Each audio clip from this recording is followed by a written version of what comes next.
BCC, body centered cubic.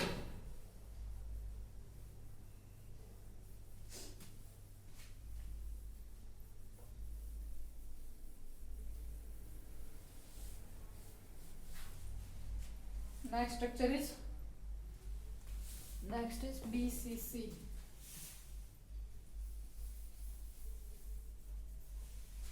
Next structure is body centered cubic. Body centered cubic structure. Clear?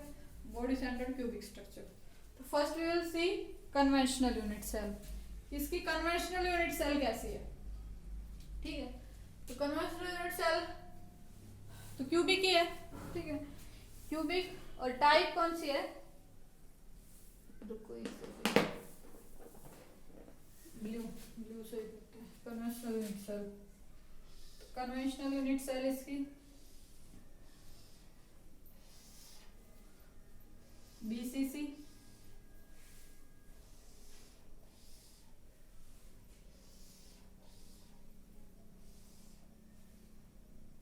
Atoms BCC माने, रुको BCC यहाँ से भी बनाते हैं। BCC यहाँ पे एटम्स रखे हैं लैटिस पोजीशंस पे, कॉर्नर्स पे, एज वेल एज इसके यूनिट सेल के सेंटर में। कॉर्नर्स पे रखे हैं एज वेल एज सेंटर में रखे हैं।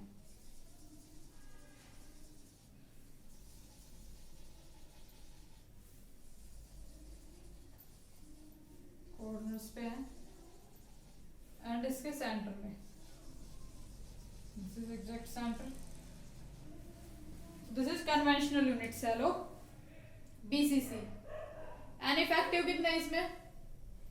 एन इफेक्टिव देखना अब, एन इफेक्टिव कैसे निकलेगा? 8 तो कितने, 8 एटम्स तो कॉर्नर पे हैं, एक इसके सेंटर में। क्लियर? तो एक एटम तो हम कैसे निकालते हैं एन इफेक्टिव?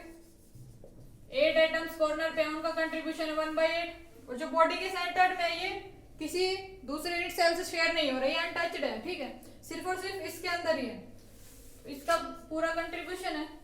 तो इफेक्टिव कितने हो गए? एन इफेक्टिव क्या हो गए? 2। कन्वेंशनल यूनिट सेल अपने क्यूबिक ही है, क्यूबिक। अब लैटिस का टाइप कौन सा है? लैटिस टाइप में आएगा ये BCC, ठीक है, ये BCC इसका लैटिस टाइप है। नेक्स्ट हम बात कर रहे हैं प्रीमिटिव यूनिट सेल की। तो प्रीमिटिव यूनिट सेल क्या होगी इस केस में? प्रीमिटिव यूनिट सेल की बात करें तो प्रीमिटिव यूनिट सेल में इफेक्टिव, एन इफेक्टिव कितने होते हैं प्रीमिटिव यूनिट सेल में? 1। एन इफेक्टिव कितने होते हैं प्रीमिटिव यूनिट सेल में इस केस में? क्योंकि सिंगल एटम बेसिस है तो एन इफेक्टिव क्या होगा? 1 होगा, ठीक है। अब हम वॉल्यूम की बात करें, कन्वेंशनल यूनिट सेल का वॉल्यूम, ठीक है, ये तो एन इफेक्टिव निकाल लिए। वॉल्यूम की बात करें, volume of conventional unit cell, volume of conventional unit cell, conventional unit cell का वॉल्यूम कितना है? A क्यूब है, ठीक है। और अब हम प्रीमिटिव,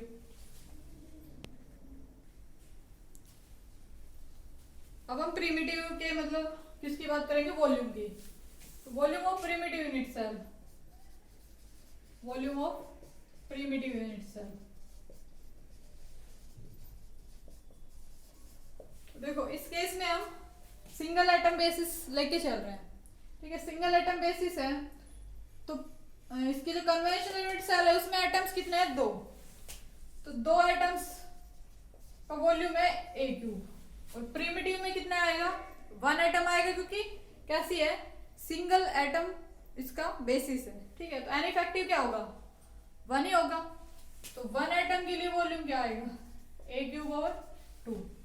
तो प्रीमिटिव यूनिट सेल का वॉल्यूम आएगा A क्यूब ओवर 2, ठीक है। कन्वेंशनल ये जैसी है वैसी ही प्रीमिटिव माने जिसमें इफेक्टिव 1 लैटिस पॉइंट, और इफेक्टिव लैटिस पॉइंट 1 होगा, तो इसमें अगर इफेक्टिव लैटिस पॉइंट 1 है तो एन इफेक्टिव भी इस केस में 1 ही है। दैट्स व्हाई इसका वॉल्यूम क्या आया है? A cube over 2। क्लियर? ये हमने फाइंड आउट कर लिया। नेक्स्ट हम बात करते हैं कोऑर्डिनेशन नंबर या फर्स्ट नियरेस्ट नेबर। तो फर्स्ट नियरेस्ट नेबर हमने जैसे पहले लेक्चर में बताया था कि हम क्या देखेंगे, सबसे पहले डिस्टेंस देखेंगे कि किस किस डिस्टेंस पे है। सबसे नजदीक डिस्टेंस कौन सी होती है?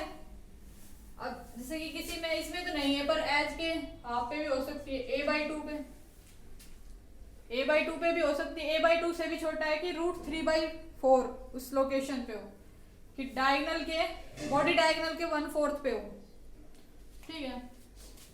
तो a/2 माने 0.5 है, और इसकी √2/2 मतलब कि इस डायगोनल के हाफ पे हो, तो √2y अगर 2 करें, √2/2a, तो ये कितना आएगा? 0.7 है, ठीक है। और √3/2a करें तो ये क्या आएगा? 0.8a समथिंग, ठीक है। तो इस केस में देखो सबसे नियरेस्ट नेबर, देखो ये बॉडी डायगोनल के हाफ पे है। बॉडी डायगोनल की लेंथ कितनी हमने देखी थी प्रीवियस केस में? √3, और √3 का हाफ माने 0.8 डिस्टेंस पे। अब इससे नजदीक कोई डिस्टेंस है? किसी किसी डिस्टेंस पे है। ये वाला एटम किस डिस्टेंस पे? ए पे, ए पे। तो A1 तो ज्यादा है, 0.8 कम है, ठीक है। तो नियरेस्ट में यही होगा ना, कि जो इसके बॉडी डायगोनल पे मिल रहा हो, ठीक है। तो ये बॉडी डायगोनल के हाफ पे है, तो नियरेस्ट कितने हो गए इसके? 4 ऊपर 4 नीचे। ओह माय गॉड, ऐसे नहीं मिलेगा, इस तरीके से समझ सकते हैं आप, ठीक है। तो कोऑर्डिनेशन नंबर कितने हो गए? फर्स्ट नियरेस्ट नेबर कितने हो गए इस केस में? 8। हम रेड से ही कर रहे हैं, तो रेड से ही करते हैं। 8 हो गए। डिस्टेंस कितनी है फर्स्ट नियरेस्ट नेबर की? अब डिस्टेंस हमने देखी थी कि बॉडी डायगोनल के हाफ, मतलब √3/2a, ये डिस्टेंस पे है, इतनी डिस्टेंस पे। अब यू शुड कंफ्यूज कि इस जो बॉडी के सेंटर में है सिर्फ इसी के कोऑर्डिनेशन नंबर 8 है, या इसके भी कोऑर्डिनेशन नंबर 8? क्योंकि आपको लगेगा कि इसके कोऑर्डिनेशन नंबर तो 6 आए थे पिछले केस में। तो देखो कि इस हर एटम का कोऑर्डिनेशन नंबर सेम होगा। क्यों होगा? क्योंकि लैटिस है, मतलब हर एटम के नियर बाई जो सिचुएशन होगी वो आइडेंटिकल होगी। अगर इसके में 8 है तो इसके भी 8 होगी। कैसे? देखो यहाँ पे एक बॉडी का सेंटर होगा, यहाँ पे एक ऊपर होगा, एक तो यही हो गया, ठीक है, एक सामने भी आएगा, ठीक है, यहाँ पे भी आएगा। ये कुछ इस तरीके से करोगे ना तो इसके भी 8 ही आएंगे। पूरे यहाँ पे भी यूनिट सेल, यहाँ पे भी सारी डायरेक्शन में होगी ना, तो ये टोटल 8 ही आएगा, ठीक है। हर एटम के लिए 8 ही आएगा, ठीक है। तो हर एटम का कोऑर्डिनेशन नंबर क्या है? फर्स्ट नियरेस्ट नेबर कितना है? 8 ही है, और √3/2a डिस्टेंस पे होगा, ठीक है। तो नेक्स्ट हम बात करें सेकंड नियरेस्ट नेबर की। तो सेकंड नियरेस्ट नेबर क्या है? 0.8 के बाद सेकंड नियरेस्ट नेबर क्या आ गया? a डिस्टेंस पे। अब a डिस्टेंस पे कितने हैं? a डिस्टेंस पे कितने हैं? a पे तो वही आएंगे, 3 ये और 3 यहाँ पे, एक ऊपर और एक सामने। इसी तरीके से इसके भी हर किसी के 6 ही होंगे। तो सेकंड नियरेस्ट नेबर कितने होंगे? 6, और कितने डिस्टेंस पे? a डिस्टेंस पे। रेडियस क्या होगी इस केस में? रेडियस क्या होगी? फिर बॉडी डायगोनल है तो ये टच कर रहे हैं इस तरीके से, ये इस तरीके से है अलोंग बॉडी डायगोनल, ठीक है।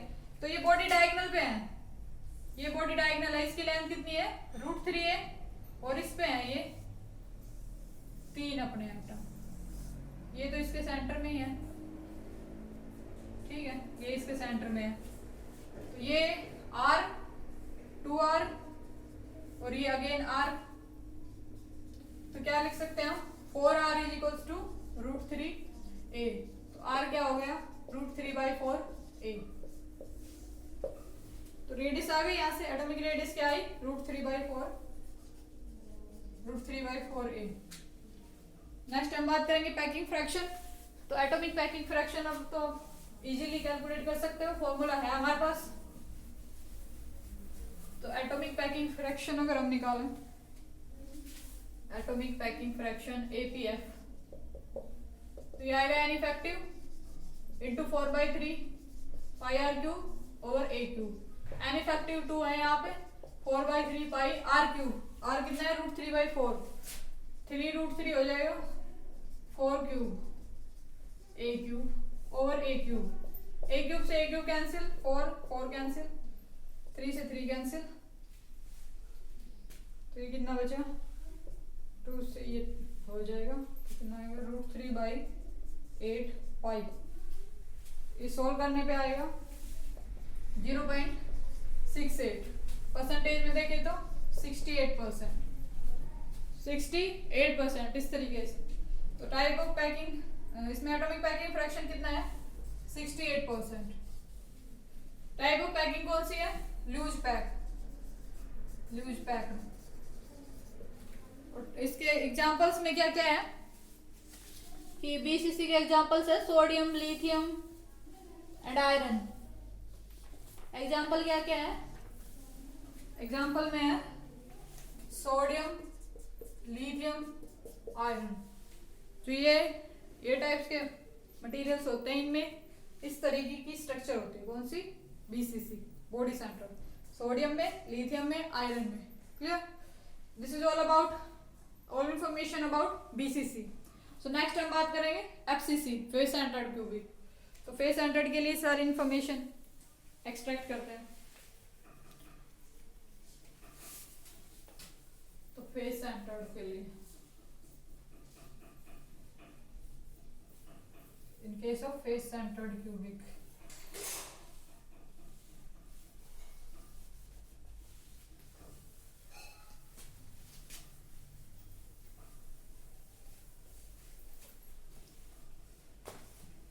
face centered cubic, face centred cubic सबसे पहले तो क्या बनाएंगे कन्वेंशनल यूनिट सेल। तो कन्वेंशनल यूनिट सेल क्या है, लैटिस टाइप है एफसीसी, यूनिट सेल अपनी क्यूबिक। ठीक है, तो हम बनाते हैं यहाँ से FCC face centred cubic. Conventional unit cell बना रहे हैं सबसे पहले।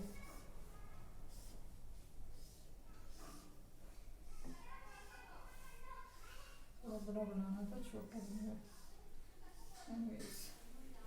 कन्वेंशनल ये तो हो गया सिंपल क्यूबिक, और लेटेस्ट टाइप है एफसीसी। ठीक है, एफसीसी लेटेस्ट टाइप है।